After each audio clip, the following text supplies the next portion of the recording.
আসসালামু আলাইকুম। BBA BBS first year principles of accounting বইয়ের অধ্যায় দি অ্যাকাউন্টিং প্রসেস থেকে 1 নম্বর ক্লাসে সকল শিক্ষার্থীদের স্বাগতম জানাচ্ছি। আজকের ক্লাসে সম্পূর্ণ অধ্যায়ের যত ধরনের ম্যাথ আছে ওই ম্যাথগুলো সমাধান করার জন্য যে বেসিকটা আগেই জানা প্রয়োজন সেগুলো নিয়ে আলোচনা করা হবে। আজকের ক্লাসে আলোচনা করা হবে দি অ্যাকাউন্টিং প্রসেস, বাংলা অর্থ হচ্ছে হিসাব প্রক্রিয়া বা বলতে পারো হিসাব চক্র। আমরা জানব হিসাব চক্রটা কি। তারপর এই অধ্যায় থেকে কি কি নামে ম্যাথ পরীক্ষায় থাকতে পারে সেগুলো নিয়েও আমি আলোচনা করব। এর বাহিরে আরও যা আলোচনা করা প্রয়োজন সেগুলো নিয়ে আলোচনা করব। তাহলে ধৈর্য ধরে প্রথম থেকে শেষ পর্যন্ত তোমরা ক্লাসটা দেখো। এখন আমরা জানব অধ্যায়ের নাম দি অ্যাকাউন্টিং প্রসেস, হিসাব প্রক্রিয়া বা হিসাব চক্র। তাহলে হিসাব চক্রটা কি? কোনো ব্যবসা প্রতিষ্ঠান হিসাব রাখার জন্য যে সকল প্রক্রিয়া বা ধাপের মাধ্যমে এক এক করে হিসাব রাখে, যে হিসাবের মাধ্যমে ব্যবসায় প্রতিষ্ঠানের সম্পদের পরিমাণ কত, দায়ের পরিমাণ কত, আয় ব্যয়ের পরিমাণ কত, মালিকানা সত্ত্বের পরিমাণ কত, এই হিসাবটা পাওয়া যায়। শুরু থেকে শেষ পর্যন্ত কি কি ধাপ আছে, কি কি কার্যক্রম আছে, এটাকে বলা হয় হিসাব প্রক্রিয়া বা হিসাব চক্র। যে কোনো ব্যবসায় প্রতিষ্ঠানের হিসাব রাখার জন্য প্রথমে যেটা করা হয়, ওই ব্যবসা প্রতিষ্ঠানের যত ধরনের লেনদেন আছে সেই লেনদেনগুলো চিহ্নিত করা হয়। এটার সংক্ষিপ্ত নাম আমি দিয়ে দিলাম ট্রানজ্যাকশন। মানে প্রথম কাজ হচ্ছে লেনদেন চিহ্নিত করা, শনাক্ত করা। ওই লেনদেনগুলোকে জাবেদা দাখিলায় রূপান্তর করতে হবে। এটার সংক্ষিপ্ত নাম আমি দিয়ে দিলাম জার্নাল। তারপর জাবেদা দাখিলা থেকে এক একটা দাখিলার জন্য আমাদের লেডজার অথবা খতিয়ান তৈরি করতে হবে। আর খতিয়ান তৈরি করার ফলে এক একটা হিসাবের বা এক একটা দাখিলার আলাদা আলাদা করে জের পাওয়া যাবে, ব্যালেন্স পাওয়া যাবে। তারপর তৈরি করা হয় ওই ব্যালেন্সগুলো নিয়ে ট্রায়াল ব্যালেন্স অথবা রেওয়া মিল। এখন রেওয়া মিলের কী কাজ? যে কোনো ব্যবসা প্রতিষ্ঠানের হিসাব রাখার জন্য প্রথমে লেনদেন চিহ্নিত করা হয়, তারপর ওই লেনদেনগুলোকে জাবেদা দাখিলায় রূপান্তর করা হয়। জাবেদা দাখিলা থেকে খতিয়ান, খতিয়ান পর্যন্ত এসে হিসাবটা ঠিক আছে কিনা, এখন পর্যন্ত যা করা হয়েছে এগুলা ঠিক আছে কিনা সেটা যাচাই করার জন্য ট্রায়াল ব্যালেন্স অথবা রেওয়া মিল তৈরি করা হয়। রেওয়া মিলের দুইটা দিক আছে, একটা হলো ডেবিট আর একটা হলো ক্রেডিট। রেওয়া মিল পর্যন্ত এসে যদি ডেবিট ক্রেডিটের টাকার সমান হয়ে যায়, যদি উভয় দিকের টাকাটা মিলে যায়, তাহলে প্রাথমিকভাবে ধরে নেওয়া হয় এখন পর্যন্ত যতগুলো হিসাব করা হয়েছে সবগুলো হিসাব ঠিক আছে। এটাই হচ্ছে ট্রায়াল ব্যালেন্স অথবা রেওয়া মিলের কাজ। তারপরে তৈরি করা হয় অ্যাডজাস্টিং এন্ট্রিজ অথবা সমন্বয় দাখিলা। তাহলে সমন্বয় দাখিলা কি? এখন রেওয়া মিল পর্যন্ত এসে দেখা গেল কিছু হিসাব আমি অতিরিক্ত লিখে ফেলেছি, অথবা কিছু হিসাব আছে আমি কম লিখে ফেলেছি বা ভুল করে লিখি নাই। এখন নতুন করে ওই হিসাবগুলো সমন্বয় করতে হবে, ওই হিসাবগুলো আগের হিসাবের সাথে সমন্বয় করতে হবে, ঠিক করে লিখতে হবে। এই জন্য নতুন করে যে জাবেদা দাখিলা দেওয়া হয় এটাকে বলা হয় অ্যাডজাস্টিং এন্ট্রিজ অথবা সমন্বয় দাখিলা। এখন এই ট্রায়াল ব্যালেন্স আর সমন্বয় দাখিলার সমন্বয়ে অ্যাডজাস্টেড ট্রায়াল ব্যালেন্স এইটা তৈরি করা হয় সমন্বিত রেওয়া মিল। এটাকে বলা হয় সমন্বিত রেওয়া মিল।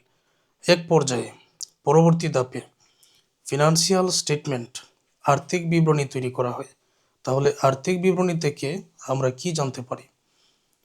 আর্থিক বিবরণী থেকে আমরা জানতে পারি আর্থিক বিবরণীতে মূলত তৈরি করা হয় income statement. Income statement, balance sheet, owner security statement. Income স্টেটমেন্টে আমরা যে কোনো ব্যবসায় প্রতিষ্ঠানের আয় এবং ব্যয়ের হিসাবটা জানতে পারি।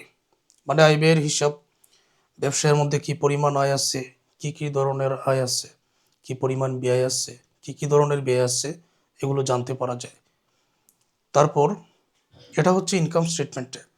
ব্যালেন্স শিটে জানতে পারা যায় কি পরিমাণ সম্পদ আছে, কি পরিমাণ দায় মালিকানা সত্ত্ব আছে, এইটা আমরা ব্যালেন্স শিটে জানতে পারি। এক পর্যায়ে এটার ক্লোজিং এন্ট্রিজ বা সমাপনী দাখিলা দিয়ে হিসাবটা ক্লোজ করা হয়। তাহলে এখন পর্যন্ত তোমরা কি বুঝলে? এখন পর্যন্ত তোমরা বুঝলে হিসাব প্রক্রিয়া বা হিসাব চক্র। যে কোনো ব্যবসায় প্রতিষ্ঠানের হিসাব রাখার জন্য, আমি আবারও বলছি, তোমরা মনোযোগ দিয়ে শোনো। পরবর্তী বিভিন্ন অধ্যায়ে এই যে তোমরা নামগুলো দেখতে পাচ্ছ, বিভিন্ন অধ্যায়ে এক একটা অঙ্কের সমাধান তোমাদের করতে হবে।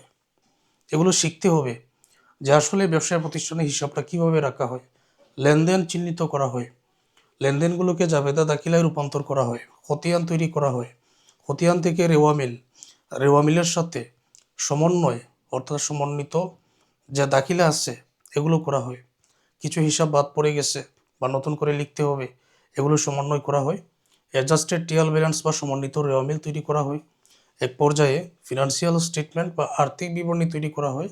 ওই আর্থিক বিবরণী থেকেই আমরা জানতে পারি ইনকাম স্টেটমেন্টের মাধ্যমে কি পরিমাণ আয় আসছে, কি পরিমাণ ব্যয় আসছে। ব্যালেন্স শিটের মাধ্যমে আমরা জানতে পারি কি পরিমাণ সম্পদ, দায় মালিকানা সত্ত্ব আছে, এটা আমরা জানতে পারি। পরবর্তীতে হিসাবটা ক্লোজ করা হয়। এই হচ্ছে ধারাবাহিকতা। এখন আমি তোমাদের জানাবো কি কি অঙ্কের সমাধান শিখতে হবে এই অধ্যায় থেকে। বর্তমান অধ্যায়ের নাম কি? দি অ্যাকাউন্টিং প্রসেস। দি অ্যাকাউন্টিং প্রসেস হিসাব প্রক্রিয়া। এখানে যে ম্যাথগুলো আমাদের শিখতেই হবে, এক নম্বরে জার্নাল, মানে জাবেদা দাখিলার যে ম্যাথগুলো আছে এগুলো আমাদের শিখতেই হবে। 2 নম্বরে ট্রায়াল ব্যালেন্স অথবা রেওয়ামিল। এখন ট্রায়াল ব্যালেন্স বা রেওয়ামিল, এটা যে আমি 2 নম্বরে তোমাদের শিখাবো, এটা পরীক্ষায় কমন পাওয়ার জন্য নয়। এই যে তোমাদের এখানে বিভিন্ন ধাপগুলো দেখালাম আমি, হিসাবের ধাপ, এক পর্যায়ে যে তোমরা অ্যাডজাস্টিং এন্ট্রিজ বা সমন্বয় দাখিলা তৈরি করবে, এটার জন্য উদ্দীপক হিসাবে বা প্রশ্নের মধ্যে কিন্তু রেওয়ামিলই দেওয়া থাকবে। তাহলে রেওয়ামিল সম্পর্কে যতটুকু জ্ঞান অর্জন করার কথা, এটা আগেই তোমাদের জানা প্রয়োজন। তোমরা যে ফিনান্সিয়াল স্টেটমেন্ট বা আর্থিক বিবরণী তৈরি করবে, আবার আর্থিক বিবরণীর মধ্যে যা তৈরি করতে হয়, income statement, balance sheet, owner security statement, এগুলার সমাধান করার জন্য উদ্দীপক হিসাবে বা প্রশ্ন হিসাবে সবার উপরে কিন্তু ট্রায়াল ব্যালেন্স অথবা রেওয়ামিল তোমাদেরকে দেওয়া হবে। এটা যাতে তোমরা সহজে বুঝতে পারো, ওই সময় যাতে কোনো প্রবলেম না হয়, এই জন্য 2 নম্বরেই আমি তোমাদের ট্রায়াল ব্যালেন্স অথবা রেওয়ামিল অঙ্কের সমাধানগুলো ভালো করে শেখাবো। 3 নম্বরে লেডজার অথবা খতিয়ান তৈরি করতে হবে, খুবই গুরুত্বপূর্ণ। আমার কোর্সে আমি যা বোঝাবো সব কিছুই গুরুত্বপূর্ণ, সব কিছুর একটা ধারাবাহিকতা আছে। অনেকে বলতে পারেন আপনি হিসাব প্রক্রিয়ার মধ্যে দেখালেন যে যে কোনো লেনদেন প্রথমে চিহ্নিত করা, তারপর জাবেদা দাখিলা, পরে খতিয়ান, পরে রেওয়ামিল। আবার এখানে দেখা যাচ্ছে যে খতিয়ানের আগে মানে লেডজারের আগেই আপনি এখানে ট্রায়াল ব্যালেন্সটা বুঝিয়ে দিচ্ছেন। এটা এই কারণে বোঝাচ্ছি তোমাদের সুবিধার জন্য, সহজে বুঝতে পারার জন্য। আর এই কথাটার প্রমাণ যখন পরবর্তী ধারাবাহিক যে ক্লাসগুলো আছে, যারা পেইড কোর্সে আমার ভর্তি আছো, ধারাবাহিক যে ক্লাসগুলো আছে ওই ক্লাসগুলো যারা দেখবেন তারাই বুঝতে পারবেন কেন আমি আগে এটা বোঝাচ্ছি। আচ্ছা, তারপর খুবই গুরুত্বপূর্ণ, অ্যাকাউন্টিং ইকুয়েশন বা হিসাব সমীকরণের একটা ম্যাথ আছে। এটার নাম দিতে পারো টেবুলার অ্যানালাইসিস নামেও থাকতে পারে, আর বাংলাতে বলতে পারো তোমরা বিবরণী চক। বিবরণী চক বা টেবুলার অ্যানালাইসিস খুবই গুরুত্বপূর্ণ ম্যাথ, এবং আমাকে যদি তুমি জিজ্ঞেস করো এটা কি পরীক্ষায় থাকবে, আমি বলবো 100%। এটা ধরে নাও তোমরা 100% পরীক্ষায় থাকবে, এই জন্য খুব ভালো করে তোমাদের শিখতে হবে এটা। তারপর রেকটিফাই জার্নাল, সংশোধনী জাবেদা, সাধারণ জাবেদা দাখিলা, মানে লেনদেন চিহ্নিত করার পরে যে জাবেদা দাখিলা দিতে হয়, এটাকে বলা হয় সাধারণ জাবেদা দাখিলা। রেওয়ামিল পর্যন্ত গিয়ে অতিরিক্ত হিসাব বাদ পড়ে গেছে বা অতিরিক্ত হিসাব লিখার জন্য যে জাবেদা দাখিলা দিতে হয়, এটাকে বলা হয় সমন্বয় দাখিলা। আর এটা হচ্ছে রেকটিফাই জার্নাল অথবা সংশোধিত জাবেদা দাখিলা। এটার কাজ কি? সাধারণ জাবেদা দাখিলা লিখতে গিয়ে কিছু জাবেদা দাখিলা এমন আছে যে আমরা ভুল লিখে ফেলেছি, এখন এটা ঠিক করতে হবে, সংশোধন করতে হবে। এখন নতুন করে সংশোধন করার যে নিয়ম, এটাই হচ্ছে রেকটিফাই জার্নাল বা সংশোধনী জাবেদা দাখিলায়, ওইটাতেই আমরা আলোচনা করব। এখন এর বাহিরেও ম্যাথ আছে, অনেকগুলো ক্লাস নিতে হবে। এর বাইরেও ম্যাথ আছে, এগুলো আমি ধারাবাহিক ক্লাসের মধ্যে তোমাদেরকে বোঝাবো। তাহলে এখন পর্যন্ত তোমরা জানলে, হিসাব প্রক্রিয়াটা জানলে বা হিসাবের চক্রটা জানলে, এটা যাতে তোমাদের মনে থাকে। তারপর কি কি ম্যাথ আমরা শিখবো এটাও তোমাদের দেখালাম। আরেকটা কথা বলে রাখি, আপাতত শুধু তোমরা এতটুকু জানো, একটা হিসাব সমীকরণ আছে, assets equal to liability plus owners equity. এই যে হিসাব প্রক্রিয়ার মাধ্যমে এক পর্যায়ে যে ফিনান্সিয়াল স্টেটমেন্টটা তৈরি করা হবে, এখানে হিসাব প্রক্রিয়ার মাধ্যমে এক পর্যায়ে যে ফিনান্সিয়াল স্টেটমেন্ট তৈরি করা হবে, তো ওই ফিনান্সিয়াল স্টেটমেন্টে আমরা ইনকাম স্টেটমেন্টের মাধ্যমে আয় ব্যয় জানতে পারবো, সম্পদ দায় মালিকানা সত্ত্বের পরিমাণটাও আমরা জানতে পারবো। তো এই যে আমরা পরিমাণটা জানতে পারলাম, ব্যালেন্স শিটে আমরা পাবো টোটাল সম্পদের পরিমাণ সমান দায় ও মালিকানা সত্ত্বের যোগফল। এরা সমান হবেই, সম্পদ সমান দায় যোগ মালিকানা সত্ত্ব অথবা assets equal to liability plus owners equity. কোনো অঙ্কের মধ্যে ব্যালেন্স শিট করতে গিয়ে আমরা যদি দেখি যে সম্পদের পরিমাণ আছে 50,000, তাহলে দায় ও মালিকানা সত্ত্বের যোগফলের পরিমাণ কত হবে বলতো?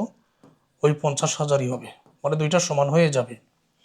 এই সমীকরণের উপর ভিত্তি করে বিভিন্ন ম্যাথ আমাদেরকে কিন্তু সমাধান করতে হবে, এই জন্য এটা আগে থেকে জেনে যাও।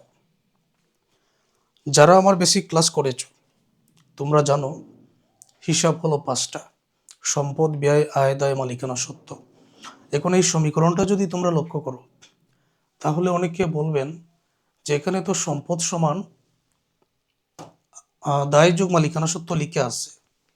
এই যে সম্পদ সমান দায় যোগ মালিকানা সত্ত্ব লিখে আছে, এই হিসাবটা তো পেলাম। তাহলে আয় ব্যয় কোথায় গেল? আয় এবং ব্যয়গুলো কোথায় আছে? তো তোমাদের জন্য আমি আরো একটা বলতে পারো এটা সূত্র, এটা লিখে রেখেছি। এই যে টোটাল সম্পদ সমান দায় যোগ মালিকানা সত্ত্ব, সম্পদের যোগফল ধরলাম 50,000, দায় তারপর যোগ মালিকানা সত্ত্ব, এই মালিকানা সত্ত্বের মধ্যেই কিন্তু আয় ব্যয়টা অন্তর্ভুক্ত আছে।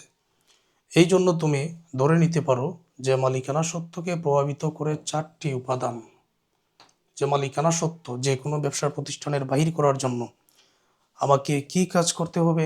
মালিকানা সত্ত্ব বাহির করার জন্য যে কোনো ব্যবসার প্রতিষ্ঠানে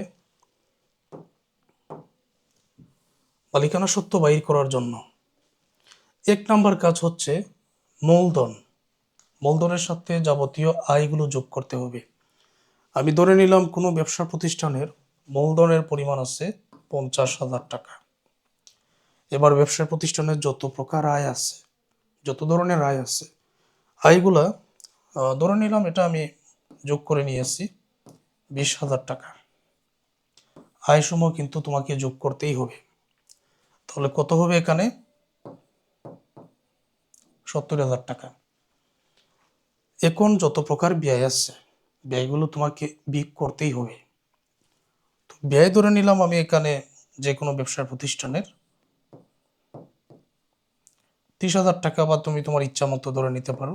একটা উদাহরণ আমাকে এখন দিতে হচ্ছে। ব্যয় আমাকে কি করতে হবে? বিয়োগ করতে হবে। তাহলে 70 থেকে 30,000 বিয়োগ করলে এখানে থাকবে 40,000 টাকা। এখন ব্যবসা থেকে কি পরিমাণ মালিক উত্তোলন করেছে এটাও বিয়োগ করতে হবে। আমি ধরে নিলাম 1,000 টাকা মালিক উত্তোলন করেছে, তাহলে অবশিষ্ট কত থাকবে এখানে? 39,000 টাকা। এটাই মালিকানা সত্ত্ব। কেন আমি তোমাদের লিখে বুঝালাম? আসলে এই যে মালিকানা সত্ত্বটা আছে, এটা মূলত এভাবেই বাহির করা হয়েছে। কিভাবে? যে মূলধনের সাথে আয়সমূহ যোগ করা হয়েছে, ব্যয় বিয়োগ করা হয়েছে, উত্তোলন বিয়োগ করা হয়েছে, তারপরেই এই মালিকানা সত্ত্ব বাইর করা হয়েছে, ওই মালিকানা সত্ত্ব এখানে বসেছে। তাহলে আয় ব্যয় কোথায় আছে? আয় এবং ব্যয়ের যে হিসাবটা, এইটা আছে মালিকানা সত্ত্বের মধ্যে। এই যে গুরুত্বপূর্ণ আলোচনা এখন করলাম, এখন পরবর্তীতে এক একটা ক্লাসে আমি তো আরো বেশি আলোচনা করব। এখানে দেখো, জার্নালের জন্য আলাদা একটা বেসিক আছে, অবশ্যই এটা আমি 2 নম্বর ক্লাসেও আলোচনা করে নিয়েছি। ট্রায়াল ব্যালেন্সের জন্য এর বাহিরেও কিছু বেসিক আছে, ওই ক্লাসেই আলোচনা করব। লেজার বা খতিয়ানের জন্য আছে, বিশেষ করে অ্যাকাউন্টিং ইকুয়েশন বা টেবুলার অ্যানালাইসিস, এই ম্যাথের জন্য আরও বেসিক আলোচনা আছে, আরও নিয়মকানুন নিয়ে আলোচনা করতে হবে। এগুলো আমি ধারাবাহিক ক্লাসের মধ্যে আলোচনা করব। শুধুমাত্র একটা কথাই বলবো, চিন্তার কোনো কারণ নাই। ধৈর্য ধরে প্রথম থেকে শেষ পর্যন্ত আমার ক্লাসগুলো দেখো, বুঝবে না এরকম শিক্ষার্থী পাওয়া যাবে না ইনশাল্লাহ। আর তোমরা যাতে সহজে বুঝো, পরবর্তী যে ম্যাথের সমাধান, এইটা আমি নোটেপের মাধ্যমে ক্লাসগুলো নিব। আর এগুলো দেখিয়ে দিলাম আমার স্মার্ট বোর্ডের মধ্যে বেসিকটা, ওইগুলো আমি আমার নোটেপের মধ্যে এমনভাবে তোমাদের বোঝাবো যাতে সব কিছু একদম পরিষ্কার দেখা যায়, বুঝতে পারা যায়। তো যারা পেইড কোর্সে ভর্তি আছো, ধারাবাহিক ক্লাসগুলো দেখো। আর আমার হোয়াটসঅ্যাপ নাম্বার, এই যে যারা ক্লাস থেকে উপকৃত হয়েছো, এই যে আমার হোয়াটসঅ্যাপ নাম্বার, এটা তোমাদের বন্ধুদেরকে দিয়ে দিও, পরামর্শ দিও। যেহেতু তোমরা উপকৃত হচ্ছ, তারাও উপকৃত হবে। এই নাম্বারটা তাদেরকে দিয়ে দিও, তারা এই নাম্বারে যোগাযোগ করে আমার সাথে কথা বলে যাতে তারাও পেইড কোর্সে ভর্তি হতে পারে। তাহলে আজকের ক্লাসটা এই পর্যন্ত। আমি ম্যাথগুলোর সমাধান, এই যে নাম তোমাদের দেখালাম, এগুলো আমি ধারাবাহিক ক্লাসের মধ্যে তোমাদেরকে শিখিয়ে দিচ্ছি। পরীক্ষায় তোমাদের কমন হবে, বা যেটাই আসবে ওইটাই তোমরা পারবে ইনশাল্লাহ। ধন্যবাদ ক্লাস দেখার জন্য।